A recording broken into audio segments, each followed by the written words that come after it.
chips that they make. That's because they are one of the largest semiconductor chip manufacturers on the planet, producing a quarter of the world's needs. It's no exaggeration to say that semiconductors have changed our lives.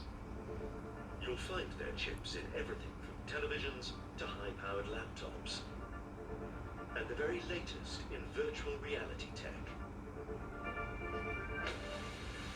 Semiconductors, or microchips to use a more common term, are a vital part of the technological age in which we live. They control and manage the flow of electric current and can be found in pretty much any digital device you may find today, such as your smartphone, where they're behind these black plastic squares. And that's not where it ends. Semiconductors are also found in washing machines, fridges, even LED light bulbs. And they also play a central role in the operation of cars, trains, medical equipment, and bank ATMs. They're made in futuristic-looking factories like this, or rather fabs as they're known in the industry. Using the very latest cutting-edge digital technology, this site, known as Fab 18, is one of many, and capable of producing millions of semiconductors every month.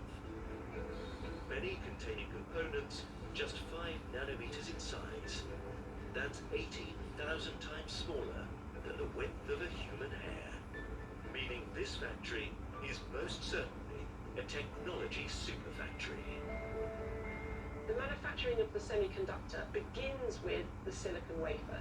So it's a highly polished, incredibly shiny, flat material onto which the semiconductors are printed. And if you look closely here, you'll see this disc already has a few hundred printed on it.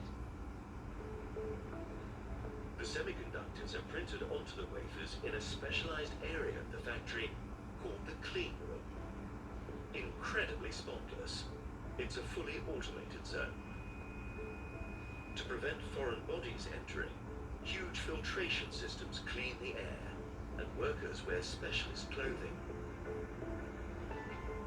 Even the lights are tinted yellow, because blue light, just like in a traditional photo darkroom, will damage the light-sensitive components.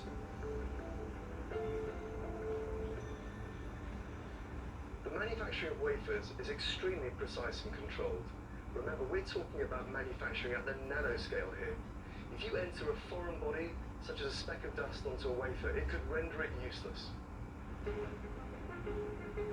25 wafers are packed into pods and head off on a journey that will take them through several hundred manufacturing steps.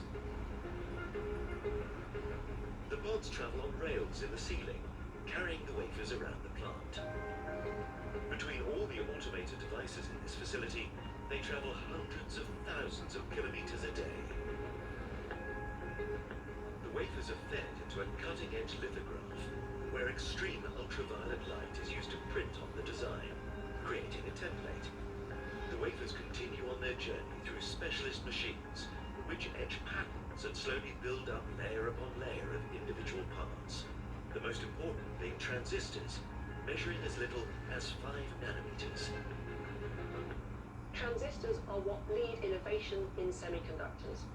As transistors get smaller, more and more of them can be packed onto microchips, enabling them to run faster and faster. It's all about Moore's law. In the mid-1960s, an engineer called Gordon Moore predicted that the number of transistors that you could fit onto a microchip would double every 2 years. Of course, to enable this, transistors have to keep shrinking. So manufacturers of semiconductors are always researching new ways to make this happen and are extremely protective of their intellectual property.